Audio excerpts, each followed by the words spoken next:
سرار صاحب کیسے ہیں؟ خیریت سے ہیں؟ شکر الحمدللہ، مولا کے احسان ہے. آپ سنائیں سر، ٹھیک ہیں آپ؟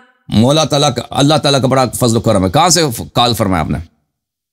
سر میں بدین سٹی سے ہوں، بدین سندھ، پاکستان. اللہ آپ کو عزت دے. حکم کرے میرے بھائی، کیا حکم ہے؟ سر مجھے تقریباً 5-6 سال ہوئے، میں کنورٹ ہوا ہوں شیعہ میں، بریلوی سے. بڑی بات، بڑی بات. اللہ تعالیٰ آپ جیسوں کی تعداد مزید بڑھا دے. کافی سارے میں نے سوالات آپ کی ویڈیوز سے اور آپ کے لیکچر سے حل کیے ہیں اپنے، اور جی سر. ابھی قریبی کچھ 1-2 سوال تھے جس کی وجہ سے میں نے آپ سے رابطہ کیا ہے.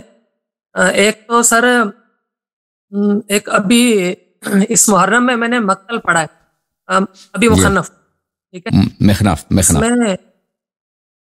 ہاں، تو اس میں ایک سوال تھا کہ اس میں منزل در منزل مولا کا جو سفر ہے نا، وہ اس میں لکھا ہوا ہے. تو اس میں مجھے ایک تو امام کی مشیت ہے، لازمی بات ہے، جو وہ بتائیں گے وہی ہمیں سمجھ میں آ سکتا ہے. ٹھیک ہے، تو منزل در منزل اس میں 8-9 منزل چلتی ہے نا. ذو حسم ایک منزل ہے، وہاں تک مولا کا جو سفر ہے، اس میں مولا کے جو بتایا جا رہا ہے نا، جو لکھا جا رہا ہے وہ یہی ہے کہ مولا کو اس سے پہلے بہت سارے جگہ پر یہ بتایا گیا کہ حضرت مسلم ابن عقیل کی شہادت ہو گئی. ٹھیک ہے، کوفہ والے جو بھی ماحول تھا وہاں کا وہ ان تک پہنچایا گیا. جگہ جگہ پر لوگ آ کر ملتے رہے اور وہ معاملات ان کے سامنے کھلتے گئے. تو مولا کو سارے معاملات کا پتہ تھا، لازمی بات ہے، امام ہے. تو یہاں تک جو مولا کے سامنے جو بھی الفاظ آ رہے تھے نا، وہ یہ تھے کہ آپ وہاں نہ جائیے، ان کی تلواریں آپ کے خلاف ہیں، ان کے دل آپ کی محبت میں ہے، یا جیسے بھی. تو مولا کا ایک ہی جواب تھا کہ میں وہاں جاؤں گا. اور ذو حسم کی منزل پہ آ کے، یہاں پھر اس کے بعد کی جو منزل ہے بیضا، ایسا کچھ، تو وہاں پر جب حر ابن یزید ریاحی کا لشکر ملتا ہے تو وہاں پہ ایک دم سے مولا کا جو وہ کانٹیننٹ ہے یا وہ جواب ہے، یا وہ ایک دم سے تبدیل ہو جاتا ہے. یہاں پر آ کے ایک دم سے تھوڑا وہ لگا عجیب، مطلب ذہن کو یہ چھوٹی سی اگر اب مشکل حل کر دیں. اور دوسرا سر ایک مین سوال ہے میرے لیے، وہ مین سوال یہ ہے کہ جو تاریخ میں جنگ یمامہ کے بارے میں ذکر کیا گیا ہے، جنگ یمامہ، جس کو یہاں پاکستان میں بہت زیادہ جو ہے نا ہائی لائٹ کیا جاتا ہے، جو ایک سیاسی پارٹیز ہیں جو اس کو ایک اپنے مطلب اس کو سیاسی جو ہوتا ہے نا، وہ سیاسی ایجنڈے کے طور پر یوز کرتے ہیں. ٹھیک ہے، وہ اس میں وہ بہت سارا بڑھا چڑھا کر عوام کو ایک طرف لے کر جاتے ہیں.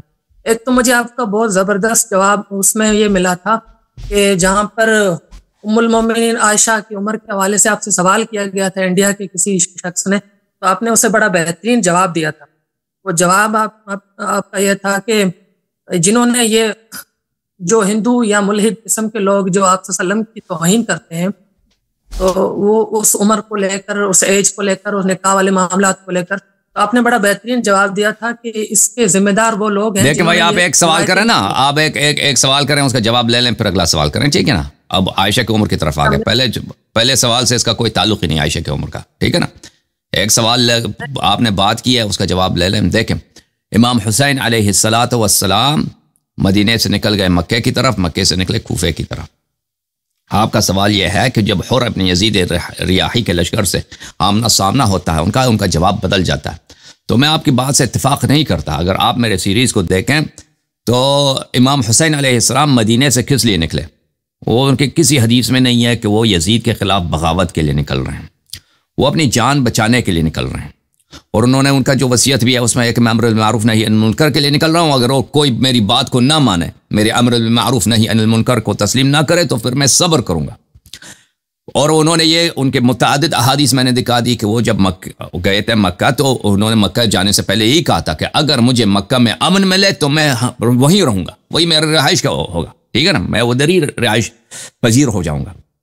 پھر مکے میں ابھی وہ میرا اسپیچ مکے کے بعد کے متعلق میں نے مزید اسپیچ نہیں دی ہے، تو میں جب لیکچر دوں گا انشاءاللہ وہ میں آپ کے والے واضح کر دوں گا کہ بہت زیادہ احادیث ہیں کہ امام حسین علیہ السلام مکے سے اس لیے نکل گئے، اگر مکے سے نہ نکلتے تو وہیں پہ لڑائی ہوتی، وہیں پہ وہ شہید ہو جاتے، وہیں پر ہی وہ شہید ہو جاتے۔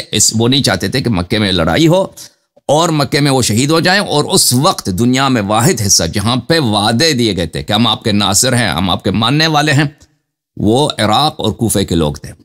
تو لازمی بات ہے کہ اگر جب ایک قوم ان کو نصرت کا وعدہ دے دیتا ہے، وہ رسول صلی اللہ علیہ وسلم کا بھی یہی سیرہ ہے۔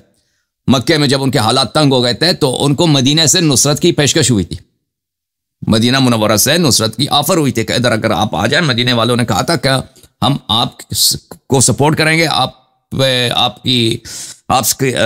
پہ ظلم نہ ہونے دیں گے اور آپ کا دفاع کریں گے، اور انہوں نے بیعت بھی کی تھی۔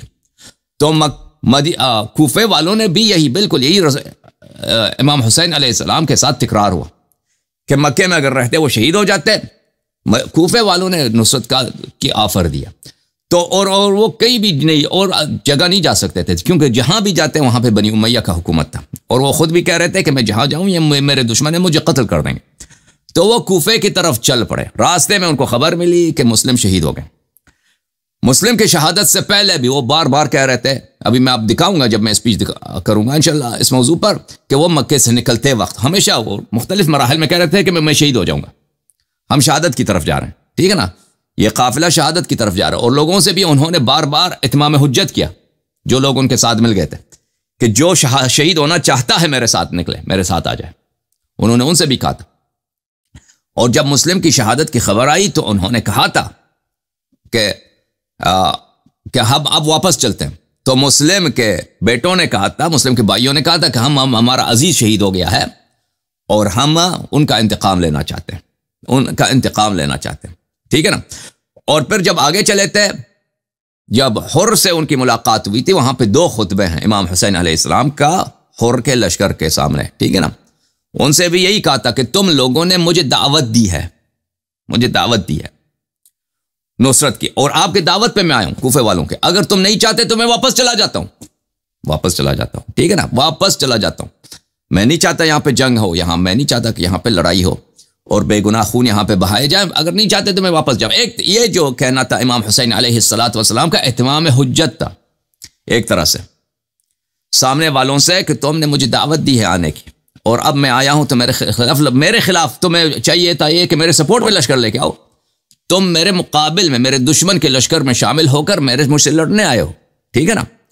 تو میں نہیں سمجھتا کہ اگر آپ کہتے ہیں کہ امام حسین علیہ السلام کا لہجہ بدل گیا ہے، تو مجھے ایسی کوئی بات نظر نہیں آتی کہ ان کے لہجہ بدل گیا ہے۔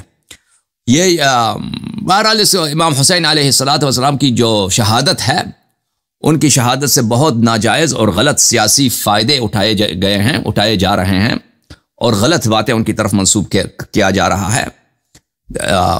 ان کی جو اصلی شہادت کی داستان ہے انشاءاللہ تبارک و تعالی، ابھی میں نے کچھ لیکچرز دیے، اس میں کچھ واضح ہو گیا ہے، مزید انشاءاللہ جو 3-4 لیکچر دیں گے تو بہت واضح ہو جائے گا۔ صحیح ہے؟ نہیں سر، بہترین واضح ہو گیا ہے۔ سر چھوٹا سا ایک سوال ہو رہا ہے، یہ تو